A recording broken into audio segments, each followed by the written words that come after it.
Good stuff from these two. Talking Ohio State football, of course, each and every week, trying to scour if there was anything else that we wanted to hit on. I guess lastly would be the concerns about JT Tuimoloau. I haven't said his name in a long time. Tuimoloau. Oh, I can't even remember the. Tony, give it to us. It's spelled out right there for you. JTT. Oh, is it? Oh, if I don't blow up the screen. Oh, JT, I got it right there. JTT. Perfect. JTT. Oh my It's goodness! easy. I thought I had his name down, Jonathan but Taylor I Thomas. remember the letter sequence. Anyway, there's a lot of O's and U's and A's. Okay. Anyway, JT seemed to have Ohio State as a number one choice. We know Alabama's in the mix. I think Oregon or Washington. I believe Washington's the only school has been able to step on the campus. I know this is a ridiculous question because we don't, but people are interested. Can we possibly have any other lean toward what he's thinking, where he's at this point? Of course, we know that hopefully June 1st, he's going to be free to start to travel and get on campus. Our network had an update just in the last couple of days from Brandon Huffman, who covers the West Coast for recruiting for 24/7.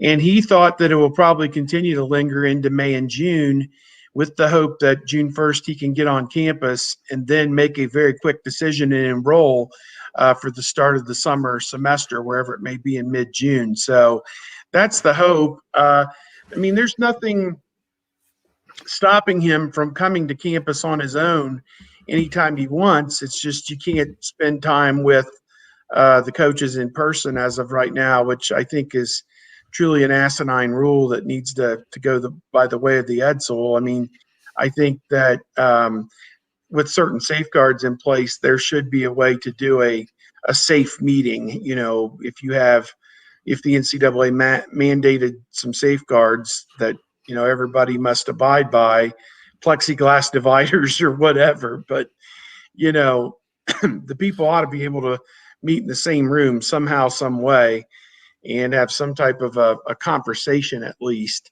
and get to know one another and safely. And so Alabama, Ohio State, Oregon, USC, and Washington, those were his top five. The last we heard, I've heard no indication that any of these schools is way out in front of any of the others. There's always been that speculation that, you know, he's waiting to get to Ohio State to make his final decision. And, you know, if that's what it is, that's what it is. But eventually push is going to come to shove. There's going to be a start date in mid-June. And if he wants to play somewhere in 2021, he's going to need to enroll and start summer conditioning. Otherwise, he's not going to play in 2021. So, you know, I guess the clock's ticking. We're inside 3 months. We'll have a decision soon enough. We've waited this long. We'll find out soon enough.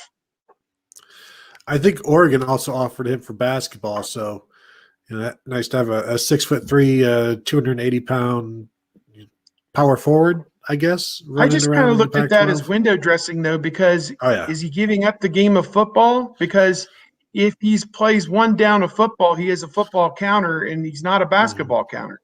So, you know, it defaults to the highest revenue sport, which is football, and that to me, I mean, Ryan Day could make a phone call to Chris Holtmann and say, look, I got this guy, best defensive end in the country, he's 6'6", 250, wants to play basketball. And Holtmann would say, we'll have a uniform ready for him on January the 12th after the national championship game, and he can come play with. Believe me, it's a formality. It's done. So, you know, that to me was just window dressing PR is all I kind of viewed that as. And really a great coup by, I guess, is their coach Cristobal and whoever the Oregon basketball coach is. That Altman, is he the coach there?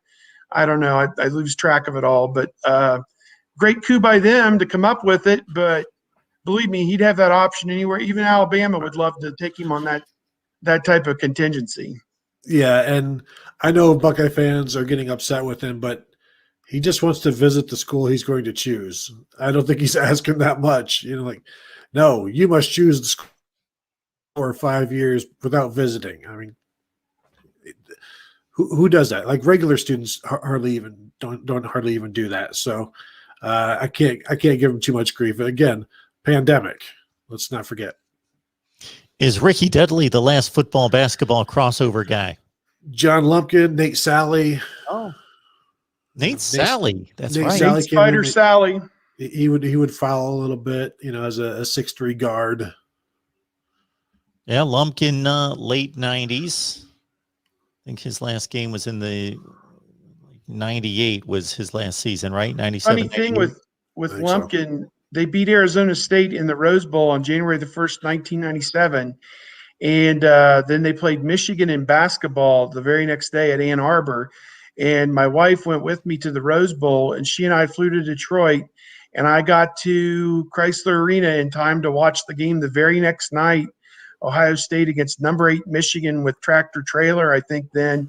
And Ohio State upset them. And I think the only 3 people who came from the Rose Bowl to Michigan were myself, John Lumpkin, because he was going to suit up that night for the Ohio State basketball team, and his handler on that trip, Jerry Emick, who was now the football SID at Ohio State. He did a little bit of both sports back then, and we were all together in making that twofer.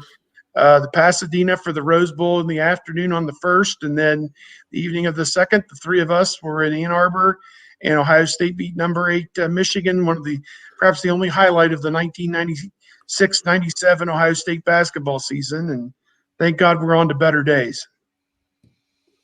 Yeah, I believe he scored the only touchdown against Florida State in the Sugar Bowl the next year. Was that the one that was called back? Oh, was that the one called back? Yeah, it was the fake punt or something. Fake field Oh, he goal did or score whatever. the only touchdown. Yeah, he I lined just up remember out him by scoring. the numerals, and Coop had cleared it with the officials, and then they threw a flag on it in the game. Would be touchdown against Florida State. Yeah. Okay, that's right. I forgot about that minor detail that it didn't count. All right, Tony Gerdeman, Buckeye Scoop, Steve Hellwagon from Bucknuts 247 Sports. These guys are the best. What can I say? So we hope that you continue to come back, but bring people with you to watch Ohio State football talk here each and every Wednesday at 2 p.m. Eastern time, or whenever we can schedule it. That's why you subscribe, to hit the bell for the notifications to know when we're going live.